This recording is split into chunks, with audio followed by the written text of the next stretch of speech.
Kenya versus South Africa. Which country is the better place to live in and settle? This video is for all of you dreaming of making the move to Africa to connect with your roots and seeking a better quality of life, but struggle to decide which country can meet your needs and desires. Many of us in the diaspora, like me, either can't move to their home country because of political instability or simply cannot trace back their roots to their country of origin. But the beautiful part is no matter where I traveled to on the continent, I instantly felt connected to the land and to its people. So while every country is unique and different, trust me when I say there is much more that unites us as a people than what divides us. Hey beautiful people, welcome to Plan B, back to Africa. My name is Wayne. I have my roots in Ethiopia and Eritrea and was born and raised in Germany. I'm a single mom currently exploring the African continent to find the perfect place to call home for me and my two beautiful children. We've been traveling the African continent for 8 months now, visited 8 countries and are currently based in Nairobi, Kenya. Last year I acquired Kenyan residency through the company that I registered here in Nairobi, and I really love this country. I've been returning multiple times since 2019 and actually the plan was to settle here for good. However, on this journey I unexpectedly got the chance to visit South Africa for the first time and spent 3 months here, mostly in Cape Town and in Johannesburg to be precise. And let me tell you something, fam, I didn't want to leave. South Africa simply blew my mind. So today I'll be diving into the big question whether Kenya or South Africa is the better country to live in and settle. For this evaluation, I chose 7 criteria which are important to me at this moment. But mind you, this evaluation is based on my own lived experience, on my own cultural background, and my needs and desires. My goal is to be as objective and as real as possible and to give you an idea of what to expect. But in the end, every one of us has to make his or her own experience. So let's break it down and see which country wins in the end. First up, let's look at the cost of living. This is a key factor for anyone thinking of relocating, especially for us as parents. So between Kenya and South Africa, which one gives you more value for your money? In Kenya, I found that the cost of housing and basic amenities can be pretty affordable, especially if you're living outside of Nairobi. You can get a lovely house in cities such as Kisumu or Mombasa for a reasonable price. Food and transport are also quite affordable if you're shopping local and using public transport or Uber services. However, the cost can rise significantly if you're looking for international products or premium services. In South Africa, the cost of living in major cities like Johannesburg or Cape Town are similar to Nairobi, but the quality of housing is a bit higher. Plus, you will also find a wider range of housing opportunities. There's a strong middle-class market in South Africa, which means things like shopping malls, schools, and healthcare are more developed. In the end, it really depends on your lifestyle and your preferences. I found that imported goods are way more expensive in Kenya than they are in South Africa, but local products are relatively cheap. I'm wondering if the relatively high prices for affordable luxury living and imported goods are connected to the presence of the UN headquarters in Nairobi. Same goes for the extremely high cost of education at international schools. Just to give you an example, the school fees at the German International School in Nairobi are around 12,000 euro per academic year, while in South Africa you pay maximum 5,000 US dollars per academic year for the German International School. And since an excellent and affordable education for my children and housing are my personal priorities, this round definitely goes to South Africa. Now let's talk about the second criteria, safety. One of the biggest concerns for anyone moving to a new country, especially as a single mom.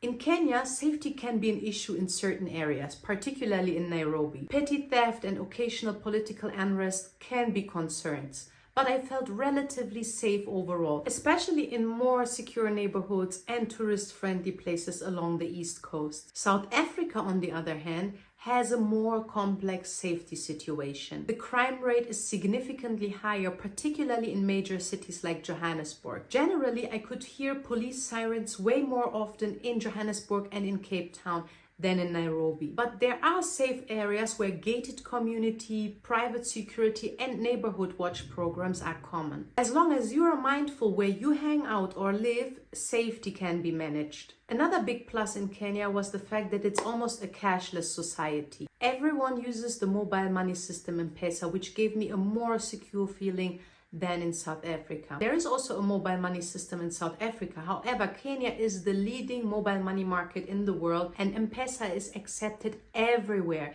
even for small donations at the church. While in South Africa, oftentimes only cash or card payments were accepted. So for me personally, Kenya definitely felt way more safer on a day-to-day basis, which is why this round goes to Kenya. However, both countries definitely require some level of caution. Now let's get to the third criteria, which is the natural environment. One of the most attractive aspects of moving to Africa is the stunning natural environment, and both Kenya and South Africa offer incredible landscapes, though in very different ways. Kenya is famous for its open savannas, picture-perfect beaches along the east coast, and wildlife. The Masai Mara is one of the best places in the world to witness the Great Migration, and places like Amboseli and Tsavo are incredible for spotting elephants, lions, and other wildlife. Plus, the coast along Mombasa and Diani offer one of the most beautiful beaches in the world. So if you're someone who loves wildlife and outdoor adventure, Kenya is a paradise. South Africa, on the other hand, offers a more diverse landscape. You can go from breathtaking mountains to rolling vineyards to stunning beaches, all within a few hours' drive. The iconic Table Mountain in Cape Town, the beautiful Garden Route, and the unique Kruger National Park are just a few examples of South Africa's rich variety. You can experience tropical coastlines, vast desert areas, and lush forests all in one country. One thing to note though is the weather. South Africa has more defined seasons, and the winters can get really cold, especially in places like Johannesburg and Cape Town. So if you're used to warm weather year-round, this might be challenging, especially when comparing it to Kenya's mostly warm climate. Now, as someone who prefers to live by the sea, I personally would choose Cape Town over Nairobi. Cape Town simply offers everything I need: mountains, the ocean, and a breathtaking natural environment. Living by the ocean is not only beautiful but also beneficial for my dry skin and my curly hair. The salt water helps to moisturize my skin and keeps my hair healthy. In contrast, Nairobi's high altitude and dry air tends to dry out my skin and hair. As much as I appreciate Nairobi's vibrant city life and proximity to amazing national parks, for my personal needs and as a nature lover, Cape Town just has the perfect balance of everything: mountains, oceans, and a vibrant natural environment. Therefore, this round goes to South Africa. Let's get to criteria number 4, culture. Culture is such an important part of feeling at home, especially for us in the diaspora. In terms of cultural richness, it's hard to say which one is better. It really depends on what resonates with you. Overall, Kenya feels more traditionally African, while South Africa is a melting pot of cultures, a blend of African, European, and Asian influences, and therefore often called the Rainbow Nation for its incredible diversity. In Kenya, Swahili is widely spoken, a language that I learned during my studies in Germany, which made it more easier for me to blend in. Besides, the welcoming nature of the people is something that I really enjoy. The coast is predominantly Islamic and therefore very conservative. And Kenya is very rich in tradition with over 40 different ethnic groups. And while the country experienced ethnic violence in the past, I felt that there is a strong sense of community and more unity in Kenya than in South Africa. The latest protests against the government are proof of this.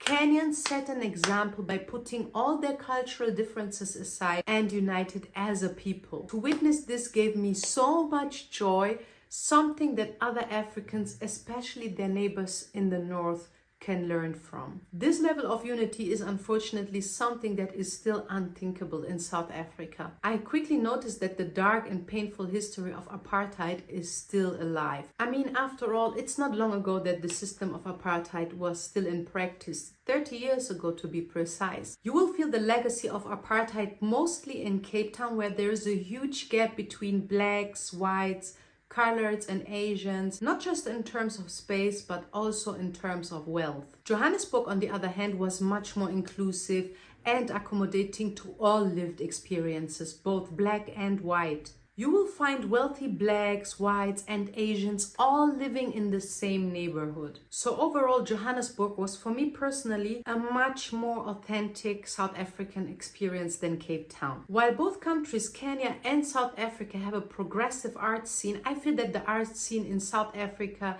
is more vibrant in terms of cultural events, art exhibitions, music events, you name it. And by the way, I'm a huge fan of Amapiano music, and no one, I repeat, no one knows how to party like South Africans. And don't even come at me, I'm not open for debate. Especially the party scene in Johannesburg is on another level, fam. And while I enjoyed going out in Nairobi, the parties in Kenya cannot hold a candle to those in South Africa. Overall, because of my own upbringing in a culturally diverse community, I feel more comfortable in South Africa than in Kenya, which is why this round also goes to South Africa. Now let's get to the next criteria. Criteria number 5, hospitality and openness. When evaluating hospitality in Kenya versus South Africa, I feel it's essential to consider the challenges migrants face in South Africa. Not so much African Americans, but particularly the diaspora from other African countries. And since many of my subscribers who are following my journey are from countries like Nigeria, Ethiopia, Eritrea, Kenya, I feel it's very, very important to mention this here. Unfortunately, South Africa has a well-documented history of xenophobia, which is largely directed at African migrants. During my time in South Africa, I personally spoke to many African migrants from countries such as Nigeria, Eritrea, Zimbabwe, Malawi, and without exception, they expressed concerns about their safety and shared experiences of hate crimes and discrimination. Xenophobia in South Africa is deeply rooted in its apartheid history, where division and racial hierarchy were institutionalized. Unfortunately, there are some Black South Africans who feel a scarcity of resources, such as jobs and housing, which fuels resentment towards migrants. Recent movements like Put South Africa First and Operation Dudula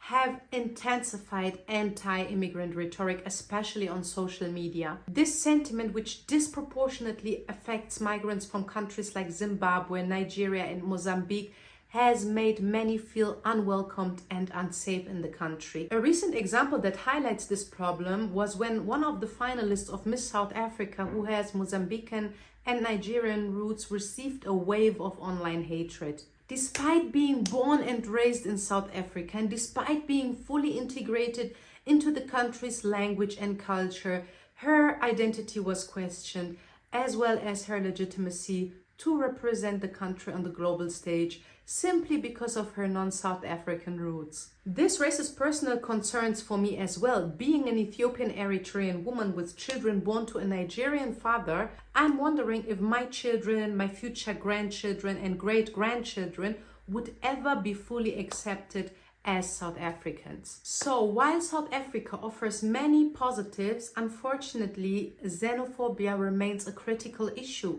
one that is important to address with nuance and care when considering South Africa as a home for the African diaspora. In contrast, Kenya's openness makes it a safer and more welcoming choice for many in the community looking to reconnect with the African continent. With a long history of Pan-Africanism, Kenya embraces African diversity, and many African migrants have expressed feeling welcomed, safe, and accepted there. The cultural warmth and inclusivity in Kenya creates a sense of belonging that is vital for many of us in the diaspora. So based on my own personal experiences and the conversations I've had, Kenya definitely wins this round in terms of openness and hospitality. Let's get to the next criteria. Criteria number 6, business opportunities. For those of you looking to start a business or build a career in Africa, both countries offer great opportunities but in different ways. Kenya has emerged as a hub for tech and digital innovation, earning the nickname Silicon Savannah. With mobile banking platforms like M-Pesa revolutionizing financial inclusion, there are great opportunities in fintech, app development, and digital services. Furthermore, the rise of internet connectivity in Kenya has led to a rise in e-commerce. With an online store or dropshipping business, you can operate without the need for a physical storefront,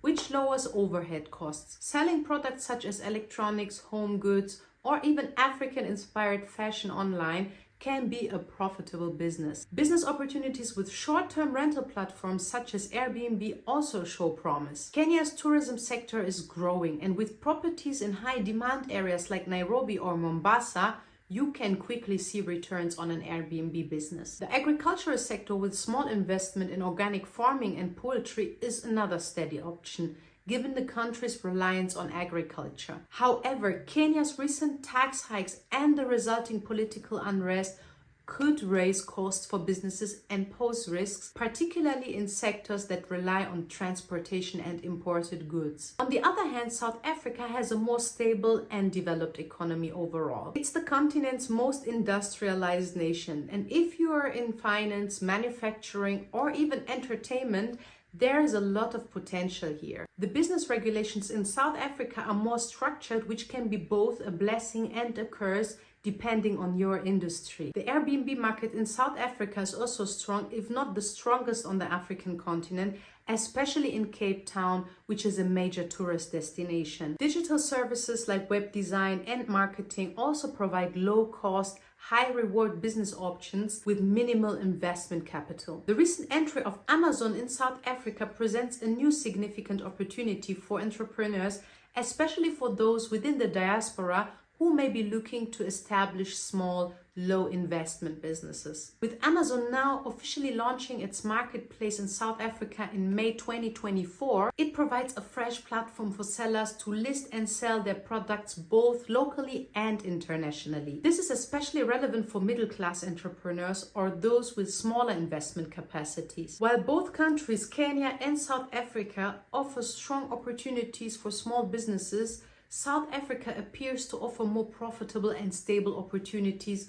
for investors with a low budget. The country's diversity of sectors combined with its more developed infrastructure makes it easier for businesses to thrive. However, if you're looking to invest in tech or agriculture, Kenya remains a promising frontier, but the political situation and increased taxes may dampen business opportunities for now. So if stability and diversity of opportunities are your priority, South Africa may edge out as the better choice for small to mid-scale investments. Last but not least, let's get to the seventh criteria, which is travel opportunities. And let me make it short here. South Africa truly stands out as the better place to live for those who love road trips and exploring nearby countries. One of the key benefits of living in South Africa is the ability to drive to neighboring countries like Namibia, Botswana, Zimbabwe, Lesotho, Eswatini, Mozambique, you name it. These countries are not only safe to travel to, but offer diverse and unique experiences. From the vast deserts of Namibia to skiing in Lesotho during the winter and the stunning Mosi Oa Falls, also known under the colonizer name Victoria Falls in Zimbabwe and Zambia. And the best part about it is that all these destinations are accessible by car or by bus, meaning there is no need for an expensive plane ticket. And this makes road trips through these neighboring countries not only exciting but also affordable. In fact, road trips have become one of my new passions, and the excellent road infrastructure in South Africa enhances this experience. The roads to countries like Namibia and Botswana are well maintained and safe, making traveling smooth and enjoyable. On the other hand, unfortunately, Kenya doesn't offer the same level of travel freedom. The roads to neighboring countries are often in very poor conditions, and political instability in countries like Somalia and parts of Ethiopia make traveling by car or by bus very unsafe. Even though Kenya and Ethiopia are neighboring countries, the road connection isn't reliable at all, and air travel becomes the only viable option, which can be very costly. Interestingly, flights from South Africa to my home country Ethiopia are way cheaper than from Kenya to Ethiopia, despite the short distance between the two countries. This makes South Africa a more cost-effective home base for traveling back to my home country. Overall, if you're like me, a lover of road trips and diverse travel experiences, South Africa offers superior travel opportunities, both in terms of accessibility and affordability. You can explore incredible destinations on a budget without needing to fly, and the surrounding countries provide such a wide range of expressions that it's impossible to run out of new places to visit. South Africa wins this round hands down when it comes to travel opportunities. So, Kenya versus South Africa, which country is the better place to live in and settle? Honestly, it all depends on what is important to you. For me personally, South Africa seems to meet my needs and desires more than Kenya,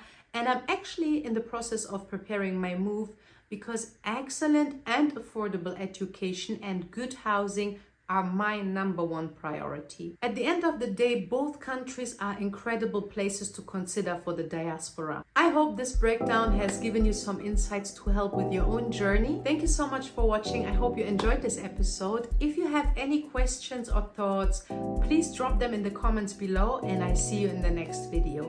Bye!